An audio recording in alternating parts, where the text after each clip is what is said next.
Good afternoon, Lancers. This is Mrs. Robinson back with another edition of First Chapter Friday. This week I have a historical fiction book called They Went Left by Monica Hess. This one actually is going to start with a little prologue that I'll read, and then I'll read the first chapter in part one. So here's the prologue. The last time I saw a beck, barbed wire, rusty metal knots, I was being transferred. We all were, we lucky girls who could still sew and still stand, and as the guards marched us past the men's side of the camp, the men were lining up for roll call. Our eyes scrambled over them, greedy, searching the living skeletons for our fathers and cousins. We were good at whispering without making a sound by then. We were good at reading lips. Rosen or Weiss? We girls mouthed, passing family surnames through the fence like prayers. Are there any Rosens from Krakow? From Lodz? His cheeks were still round. His eyes were still clear. I noticed that. The older men must have been giving him their bread. In the beginning, at least, we would sometimes do that for the youngest among us. I saw a healthy Abak and gave thanks for all the times I'd given bread to anyone's sister in my own barracks, a barter with the universe that someone else should be doing the same for my brother. Abak Liederman? I mouthed to the girl next to me. Third row? She took his name and whispered it through the fence, and on the other side I saw the men part, reaching for his shoulders and pushing him closer. I knew he would have no more than a few seconds, barely enough time for me to grab his hand or pass him something. What did I have to pass? Why hadn't I saved half a potato or a piece of string? Ahead of me, a woman stopped to take a rock from her shoe. Stupid. This guard would hit you for such an infraction. Any of them would. As soon as the woman bent, the guard brought her mallet down on the woman's back, and she yelped in pain. But as she cried out, she also looked at me, and I understood this delay was a gift. This delay would give me enough time to speak to my brother. Sophia, he cried, where are they taking you? I don't know, I mouthed. I could already feel tears pooling in my eyes, but bit them back so as not to waste them. I reached for his hand through the fence, his little boy fist that I could still cup my palm around. Back to Sophia, I told him. A to Z, he said. When I find you again, we will fill our alphabet, and we will be whole, and everything will be fine. I promise, I will find you. This is the version I have dreams of sometimes, clear as day, sharp as a needle, so I can see every hair on his head. And when I dream this scene, Abek nods at my promise, like he trusts me, like he believed me. For a moment, I feel at peace. But then something changes. Then Dream Abek's face twists and his words come out pained. Something happened, this Abek says, but we don't have to talk about it yet. Part 1. Lower Silesia, August 1945. Lines. I'm good at lines. I'm good at lines because you don't have to think in them, just stand in them. And this line is easy because now only a few people are in front of me, and easy because I understand the reason I'm in it, and it's a good reason, and I'm good at lines. At the front of it, an official-looking woman from the Red Cross, I think, sits behind a table. It's a nice indoor table, as though it was carried out to the street from someone's dining room, except instead of sitting on a rug, it sits on cobblestones, and instead of on candlesticks, it's piled with neat stacks of paper and smells of furniture polish, or I imagine it would. It looks like that kind of table. A solitary cup also sits on it, next to the papers at the proper 2 o'clock of an imaginary place setting, like a leftover from the table's former life. A cup of tea for the official worker. Next, she says, and we are moved forward because this is how the lines work. They move forward. I look back toward the door, but the other nothing girls don't come out to say goodbye. I'm the first one of us to leave the hospital. In the early weeks after the war, there were always goodbyes from the healthier patients, always plans being made.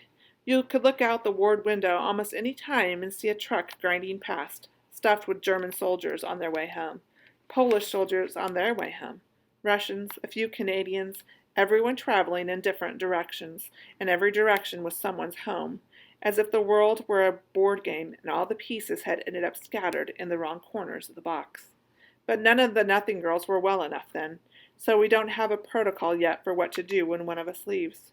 We have no addresses to exchange. We have nothing. We weigh nothing. We feel nothing. We existed on nothing for years. Our minds are nothing. That's the biggest nothing, the reason we are still in the hospital. Our minds are soft, confused. Sophia, I didn't know if you wanted to keep this. I turned to the voice, the little blonde nurse jogging out of the door, mouth like a red bow. She hands me a letter, addressed in my own handwriting. Return to sender. The sender was me. The addressee was... I'm not even sure who the addressee was this time. For months, from the day I was well enough to pick up a pen, I had been writing letters to everyone whose address I had ever known. Have you seen him? Tell him to wait for me. But their addresses weren't their addresses anymore, and the mail wasn't the mail anymore, and I wasn't me anymore. But it became clear I couldn't do what I needed to from a hospital bed. If I wanted to find him, I would have to pull myself out of it. Even though my mind is still soft, that's why I'm standing outside, and the other girls are still in the window. Tell him the doctors won't let me leave by myself until I'm better, I wrote. Tell him I won't be better until I leave and I find him. Here, I also made this for you, the blonde nurse says, passing me a bundle of cloth, still warm. Food. The heat feels nice against my stomach. I start to unwrap the cloth so I can hand it back, but she says to keep it. So now I own this checkered cloth. It is mine, and that will bring the number of possessions I own in this world to 6. Later I can fold it and use it as a kerchief for my hair, or I can cut it in half in triangles and have 2 handkerchiefs that would bring my number of possessions to 7. I also have a dress, undergarments, a pair of shoes, and a donated bill of money in a large denomination, and a document saying I was a prisoner in Gross Rosen. It's supposed to connect me with relief organizations, help me with food rations. The workers who gave it to me said it would be my most valuable possession. Next, the official woman says. She's my mother's age, with lines on her brow that have only begun to soften her face. The queue behind me has grown. As more soon-to-be-discharged patients come out, another worker arrives to help. The blonde nurse still watching me. Did you forget anything else? She asked. Urbanik, I remember. Her surname is Urbanik. My shoes. Where are my shoes? Why didn't I realize that before? I've looked down at my feet, and the brown leather boots I'm wearing are a stranger's. Those are your shoes. Your new shoes, remember? She's gentle, and then I do remember. These brown boots are mine now, because when I was brought to the hospital months ago, I was wearing the shoes the Nazis had assigned to me, ill-fitting and full of holes. My frostbitten feet were so swollen that a nurse couldn't pull them off. She had to slice them at the tongue. The nurses said I cried. I don't remember crying. It turns out if you have to lose toes to frostbite, the 3rd and the 4th are possible to lose and still be able to walk and balance. Are you sure you don't want to stay longer, Sophia? I remember about my shoes now. I just forgot for a minute. You had already asked me about them once today. Force a smile. Dima is leaving. He's going to his new post, and he has a car to drive me. Dima, the soldier, is the one who brought me to the hospital, which was not a hospital then, just a building crammed with cots and bottles of iodine. Dima's red army jeep was crammed too, with people. The Russians had liberated Gross Rosen 3 days before, but it had finally become clear that none of us, including the Russian soldiers, knew what liberation was supposed to look like. Hundreds of us were still inside the gates, too weak to leave. Dima found me barely conscious in the women's barracks. He later told me in the broken Polish from his mother. It was lucky he'd passed out, because by the time he stoked life back into my face, all the good rations had been handed out already. Waxy chocolate and tinned beef. Our stomachs were too weak for rich foods. I watched people who'd lived for months on a potato a day eat the beef and never get up again. We were liberated and still dying by the dozens. It's over now, the soldier said to me in February. It wasn't over, not officially, not for a few more months, but what they meant was the SS officers were not coming back to the camp. It's really over now, the nurses told us in May, spoon-feeding us sugar water and porridge. We could hear cheering and yelling in the corridor. Germany had surrendered. What did that mean, it was over? What was over? I was miles from home, and I didn't own so much as my own shoes. How was any of this over? Next, says the official woman, and I take another step forward. A puff of smoke, the growl of a motor.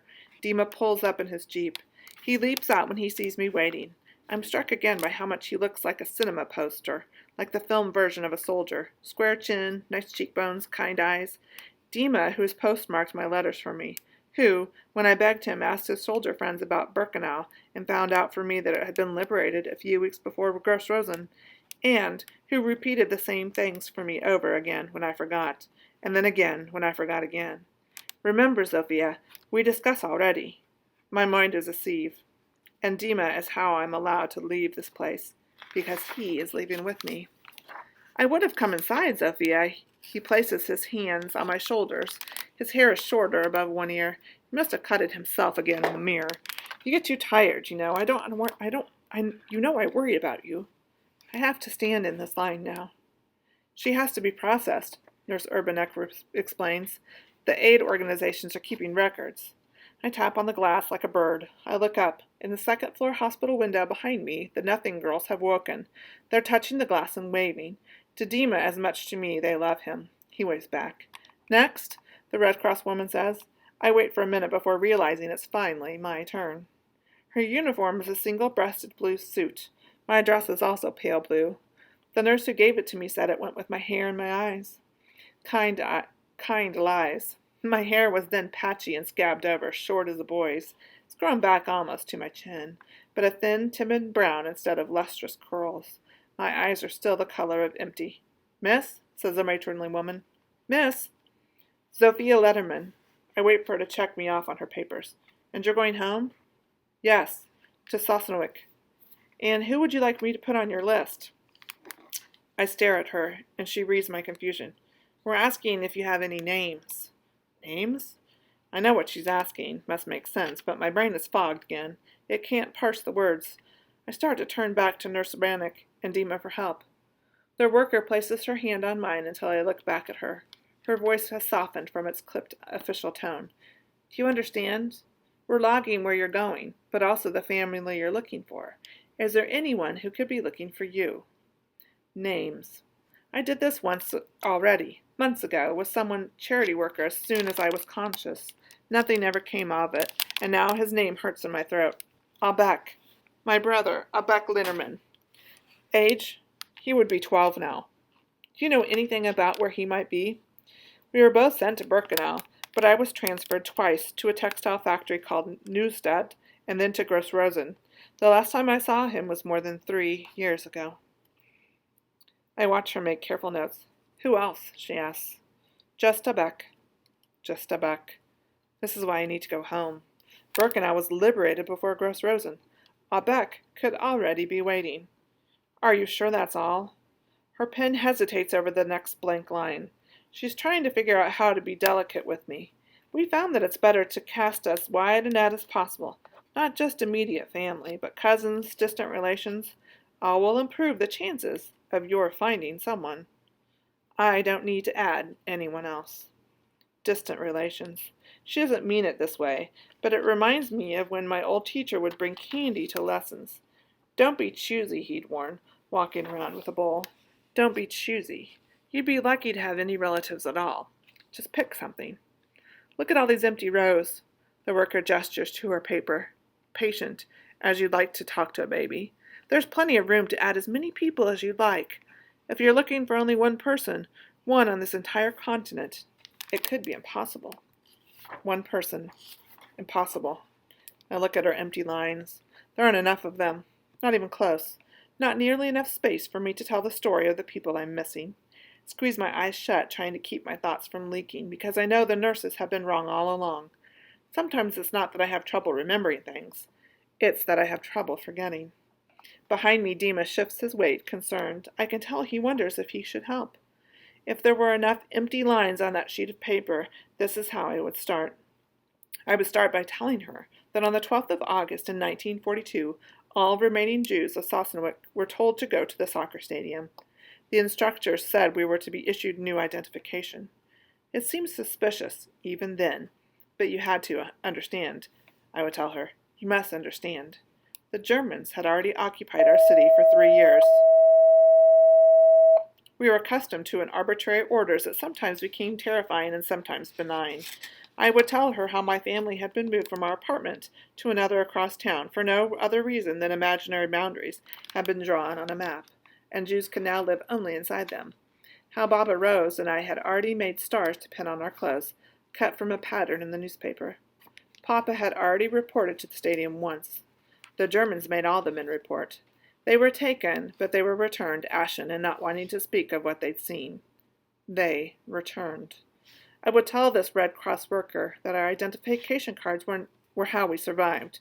Without one, you couldn't buy food or walk in the street.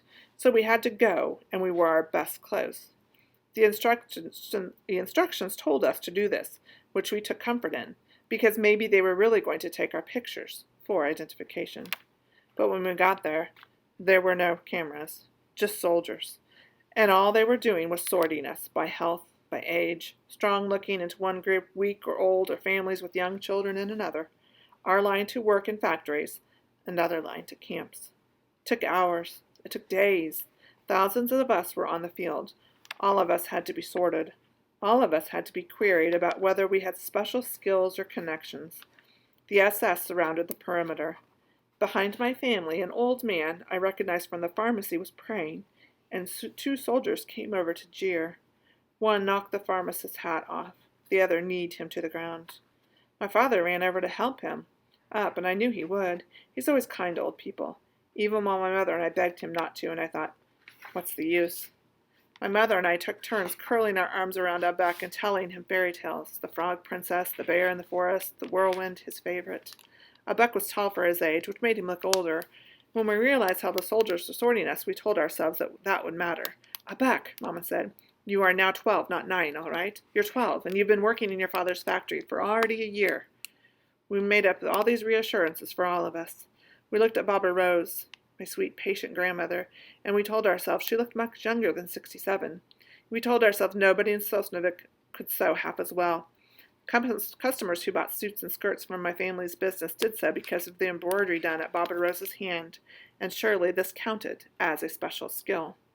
We told ourselves my mother's cough, the one that had made her weak and gasping over the past months, the one Abek was starting to get too, was barely noticeable. We said nobody would even see Aunt Maja's limp. Pinch your cheeks, Aunt Maja told me. When they come to you, pinch your cheeks to make them full of life. Beautiful Maja's face was so pretty, and her laugh was so gay. None of her suitors ever cared that she was born with a mangled hip that made her lurch instead of glide. She was much younger than Mama, just 9 years older than me. She used to tell me to pinch my cheek so I would be as pretty as she was. Now it was so we would both be safe. Darkness fell, and it started to rain. We opened our mouths to catch the drops. We hadn't eaten or drank in days. The water on our now sunburned skin felt nice for a minute, and then we were cold. Next to me, Abek tucked his hand in mine. And Prince Dobotrek crept into the horse's ear, I said, telling the whirlwind again. I was always good at telling stories. And when he crawled out the other side, can you remember what he was wearing? A golden suit of armor, Abek said, and then he rode the horse to the moving mountain. Pinch your cheeks, Aunt Maja hissed to me. Sophia, pinch your cheeks and smile. I kept Abek's hand in mine and dragged him with me to the soldiers. 15, I told them. I can sew and run a loom. My brother's 12. Do you see why there isn't enough room on this woman's intake form for me to explain all of this? It would have taken hours to write it down. She would run out of ink. There are too many other Jews, millions of missing, whose information she also needs to collect. Dima steps forward. Zofia doesn't have more names. She's not well. I can do it, I protest, but I'm not even sure what I mean by it. I can keep standing in this line. I can be well again. The official woman adds my records to her pile. Dima extends his hand, and I accept it. I fold myself into the passenger side of his jeep and allow him to arrange his coat over my lap, while Nurse Urbanek makes sure the bundle of food is secure on the floorboard. What I should have told the official woman is this. I know I don't need to put anyone else on my list, because when the soldiers sorted my family, they sent us all to Birkenau. And when we got to Birkenau, there was another line dividing into 2 lines. And in that line, the lucky people were sent to hard labor. The unlucky people, we could see the smoke. The smoke was the burning bodies of the unlucky people. In that line, Abek and I were sent to the right. On this continent, I need to find only one person. I need to go home. I need to survive. I need to keep my brain working for only one person. Because everyone else, Papa, Mama, Baba Rose, beautiful Aunt Maja, all of them, as the population of Sosnowiec was devastated, they went left.